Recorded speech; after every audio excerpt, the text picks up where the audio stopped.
이런 건강 정보들 한 번만 봐선 잘 기억 못 하십니다. 저장해놓고 여러 번 보시길 권해드립니다.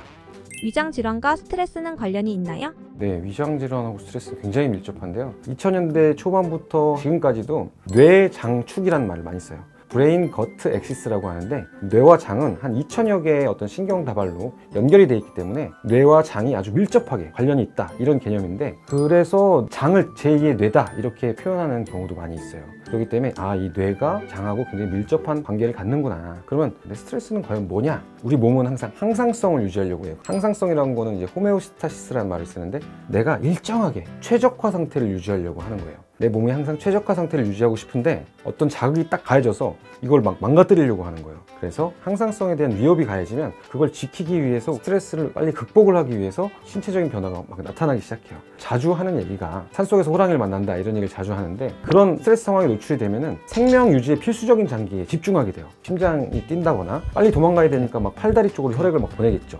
그렇게 되면 소화기 쪽은 사실 무관심해져요. 그래서 스트레스를 받게 되면 장 중에서도 위장이 가장 취약한데, 기능성 소화장애가 생길 수도 있고, 염증성 위장 질환이 생길 수도 있고, 역류성 식도염이나 역류성 위염, 위궤양 이런 것들이 생길 수도 있고요. 소화를 잘 시켜줘야 되는데 그런 쪽으로 혈액이 잘 돌지 않고, 위장은 끊임없이 점막이 재생돼야 되는데 위 점막 재생이 안 돼요. 이런 것들이 교감신경이 활성화되기 때문인데, 특히 위산 분비가 굉장히 활성화돼요. 그래서 속쓰림을 많이 느끼게 돼요. 여러분들도 아마 경험을 해보셨을 거예요. 식사를 할 때 누가 나쁜 얘기를 하거나 또 전화를 받았는데 기분 나쁜 얘기를 들었다, 그럼 갑자기 체하기도 하고, 밥을 잘 먹고 나서도 속이 막 계속 아프기도 하고, 이런 경험들을 해보셨을 거예요. 선호도의 차이가 있겠지만 보통 우리는 스트레스를 받고 나면 대부분 매운 음식을 많이 또 찾아요. 이미 위산 분비도 많이 돼 있고 위 점막 재생도 안 된 상태에서 마라탕, 매운 족발, 매운 떡볶이 이런 걸 먹게 되면 이미 상해 있는 위가 매운 걸로 인해서 더 많이 상하겠죠. 그렇게 되면 다음 날부터 여러 가지 위장 질환에 노출이 되는 거예요. 스트레스 받았다고 자극적 음식을 먹는 행위는 굉장히 좋지 않겠죠. 스트레스에 가장 취약한 장기가 위장이다, 이런 부분을 잘 알고 계셔야 되고요. 그리고 밥 먹다가 싸움을 한다거나 스트레스 받는 일을 만드셔도 절대 안 되겠죠.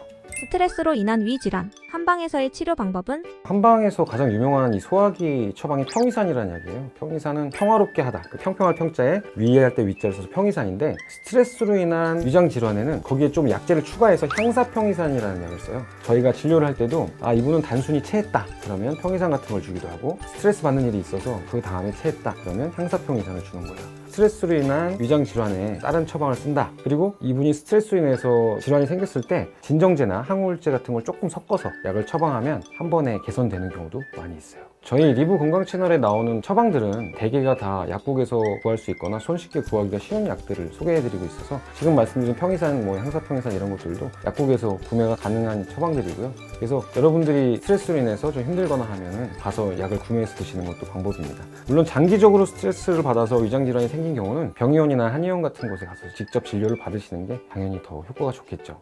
지금까지 리브 건강 채널의 권순관 원장이었습니다. 감사합니다.